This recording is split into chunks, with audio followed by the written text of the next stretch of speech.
Mas não é um erro, uma falha, um pecado a pessoa dizer que se submete somente a Deus e não se submeter? E quando nós falamos submeter aqui, meus irmãos, não é ser o bobo, ser o capacho, não é isso que nós estamos querendo dizer. É submeter em reconhecimento de que as outras pessoas são iguais a nós diante de Deus.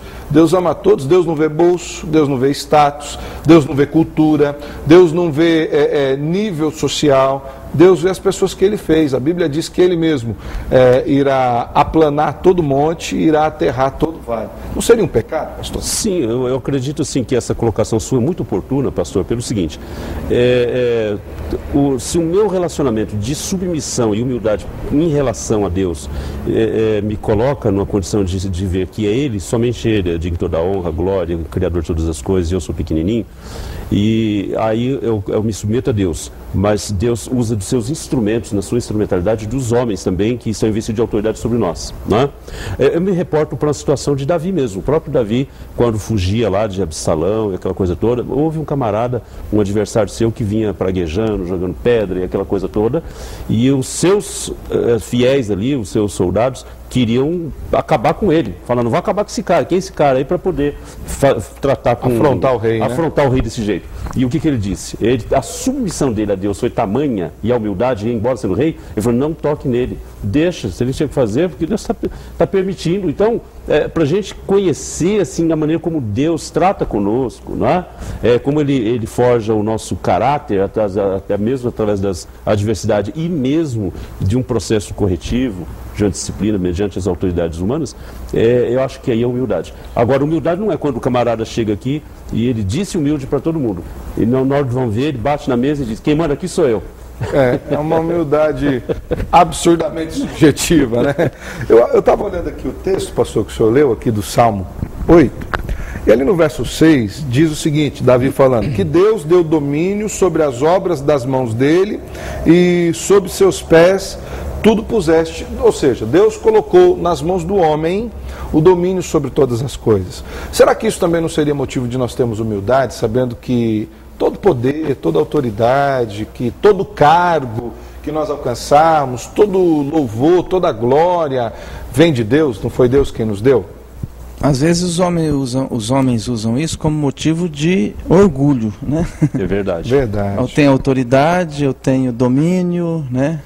Aí vai descendo. Vai descendo e coloca, Deus deu isso para nós, mas Deus nos deu isso para reconhecer que foi Ele que deu, né?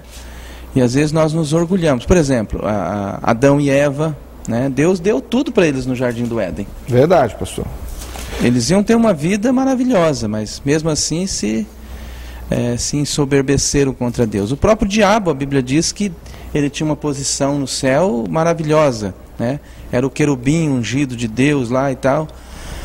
E ele se orgulhou contra Deus. Por que não ter humildade, né? E dizer, não, o Criador está fazendo isso, o Criador me deu isso. E aí ele levou para o outro lado. Então, eu acho que humildade é o reconhecimento mesmo que de Deus vem todas as coisas e para Deus vai todas as coisas, né? Nada...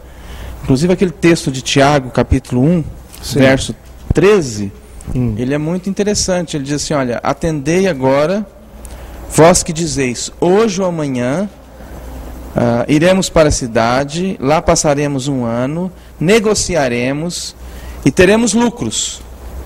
Vós não sabeis o que sucederá amanhã. Que é a vossa vida? Sois apenas como a neblina que aparece por um instante e logo se dissipa. Ao invés de dizer, deveria dizer, se o Senhor quiser, não só viveremos, como também faremos isto ou aquilo. Benção. Se o Senhor quiser. Porque se Deus não quiser, a gente não tem como, né? Não chega na porta. Um outro texto que eu acho fantástico, maravilhoso, uma oração de Davi, está lá no primeiro livro das Crônicas, capítulo 29. Eu vou ler para você, é um pouquinho extenso, peço só que você tenha um pouquinho de paciência, mas preste atenção na profundidade dessas palavras de humildade de Davi. Diz assim, a partir do versículo 10, pelo que Davi louvou ao Senhor perante a congregação toda e disse, bendito és tu, Senhor, Deus de Israel, nosso Pai, de eternidade em eternidade. Teu, Senhor, é o poder, a grandeza, a honra, a vitória e a majestade. Porque teu é tudo quanto há nos céus e na terra. Teu, Senhor, é o reino e tu te exaltaste por chefe sobre todos. Riquezas e glória vêm de ti. Tu dominas sobre tudo, na tua mão há força e poder, contigo está o engrandecer e a tudo dar força. Agora, pois, ó nosso Deus, graças te damos e louvamos o teu glorioso nome. Eu acho tremendo quando Davi chega diante de Deus e fala: Senhor, tudo é teu. A vida é tua, a riqueza, a glória, tudo vem de ti. Qual é a referência bíblica aí? 1 Crônicas, capítulo 29, a partir do versículo 10. Dá um bom sermão, hein, pastor Vanderlei? Já manda lá um bom sermão para a igreja. É interessante que o comportamento dos reis nesse período era que eles eram semideuses. Sim. Eles eram deuses. Quem está falando novamente é um rei que está dizendo isso sem conhecimento. Outra coisa, quando você fala em questão de autoridade, o pastor Vanderlei falou com muita propriedade essa questão aí. Eu me lembrei do texto de Jesus quando era julgado por Pôncio Pilatos. E aí ele pega e chega para Jesus, vendo que Jesus não tinha nenhuma culpa, que ele estava sendo sentenciado por inveja. Ele diz assim: você não sabe que eu tenho autoridade, que eu tenho poder para te libertar e etc.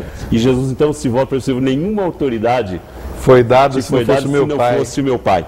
Verdade, verdade. Com respeito ao texto que eu li também de 1 Crônica, você vai lá na Livraria Evangélica de Maringá, fala para o Luca: o pastor pediu para eu comprar o livro O Perfil de Três Reis. Leia esse livro, é um livro pequeno, fantástico. Ele fala um pouco sobre essa humildade de Davi e sobre o reconhecimento do poderio de Deus, tá ok? Nós vamos para um pequeno momento de intervalo comercial, nós já voltamos, tá ok? Fique conosco aqui no programa O Caminho da Vida.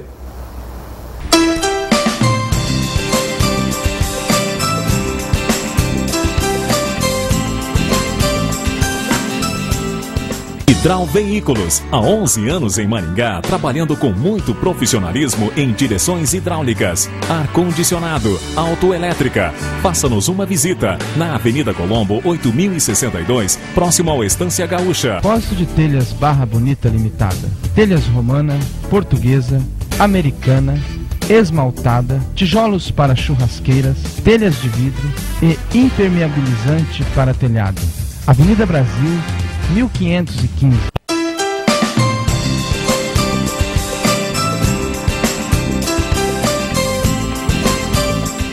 Estamos de volta com o programa Caminho da Vida. Que bom que você está nos assistindo.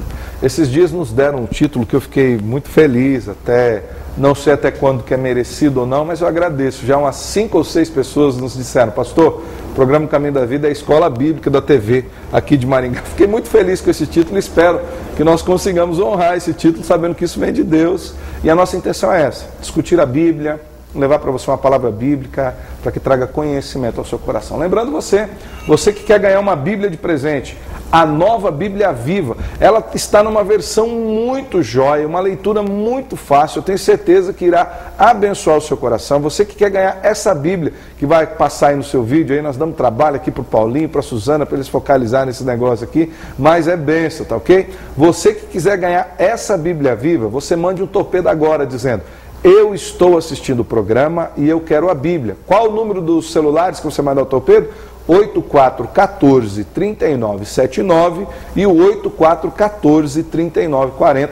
Você manda esse torpedo, esse SMS, dizendo: estou assistindo o programa, quero ganhar a Bíblia, e coloca o seu nome. Não deixa de colocar o seu nome embaixo, para que nós saibamos para quem nós iremos sortear essa Bíblia Viva, tá ok? Nós vamos continuar aqui no nosso programa O Caminho da Vida, sua escola bíblica da televisão aqui de Maringá, continuando debatendo sobre esse tema de ter um coração humilde diante de Deus.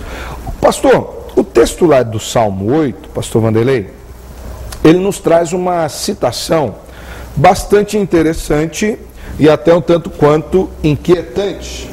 Porque aqui, quando o salmista fala do homem, ele fala da grandiosidade de Deus, mas ele diz que o homem, Deus fez um pouco menor do que ele próprio e o colocou, e de glória e honra coroou esse homem. Qual o significado disso, pastor Vanderlei? O que significa o homem ter sido feito um pouco menor do que Deus? Será que nós somos semideuses? Será que nós temos alguma divindade em nós? Qual o significado do texto? Eu acho que nós temos que ver antes da queda e depois da queda também. porque antes da queda o homem tinha uma certa capacidade. Adão e Eva eram dotados de um conhecimento fantástico. Alguns estudiosos dizem que Adão e Eva usavam 100% da sua capacidade cerebral. Isso, e Deus os fez ali no jardim com muita capacidade. Deus dotou eles de capacidades que só Deus tinha. A Bíblia diz, né? Eles foram feitos à imagem e semelhança de Deus. de Deus. Só que aí vem o pecado. Depois da queda, eu acho que o homem perdeu essa imagem, essa capacidade que Deus deu a eles. Então hoje, apesar de Deus ter nos criado no Éden um pouco menor do que da sua capacidade, não é que nós somos semideuses, nem pequenos deuses. Há religiões que dizem que nós vamos ser deuses no céu. Também não. O que Deus está falando aí é a questão que Deus transmitiu ao homem alguns atributos dele. Sim. Alguns atributos que pertenciam a Deus, Deus compartilhou com o homem, por isso o homem é um pouco menor que Deus. Mas a queda fez um estrago muito grande no homem. Hoje nós temos, em Cristo Jesus, nós recuperamos algumas coisas, Sim. Mas nós não temos mais essa capacidade, e a imagem e semelhança de Deus nós só conseguimos recuperar em Cristo Jesus. O teólogo Agostinho de Hipona, teólogo ali do 3º século, Agostinho de Hipona, também conhecido como Santo Agostinho, diz que a imagem de Deus que foi criado, com a qual nós fomos criados, ela foi ofuscada pelo pecado, e ela só é reabilitada através de Cristo Jesus, E nós já temos essa imagem, os que estão em Cristo, só que ela está sendo lapidada até o dia da glória. A Bíblia diz, Paulo fala que nós somos transformados de glória em glória até que cheguemos à perfeita varonilidade. Na verdade, a queda ela corrompeu essa identidade, essa identificação, essa natureza, E tirou também a humildade do homem. Tirou. Na verdade, a substituição, a própria tentação foi em cima da humildade. O pessoal fala sobre a questão da maçã. A Bíblia não nos diz nada que maçã, fruta laranja, se era maçã, coco, laranja, jaca. Ninguém sabe qual era a fruta. A Bíblia nos diz que Eva foi tentada com respeito ao quê? Se você comer essa fruta, você será igual a Deus. Você não precisará mais se submeter, você poderá andar pelas suas próprias vontades. Ela comeu, viu que a fruta era boa, chegou e apresentou para o seu marido. Tem muita gente que fala, mas por que Adão pecou? Adão pecou porque não cumpriu o seu papel sacerdotal, de repreender a sua esposa, de instruir a sua esposa e de depois pedir perdão a Deus. Ele simplesmente ouviu e falou, olha que a história é boa, nós seremos deuses, e também tomou para si da fruta. Então, qual era a tentação? Nós seremos iguais a deuses. Lembro-me que um certo pastor diz que todo pecado, se eu não me engano foi o pastor Ricardo Gondim, nos áureos tempos do pastor Ricardo Gondim, ele diz que todo pecado é um punho cerrado contra a soberania de Deus. Todas as vezes que pecamos, nós falamos para Deus, eu não quero me submeter à sua autoridade, eu vou ser o meu próprio Deus. Daí, pecamos.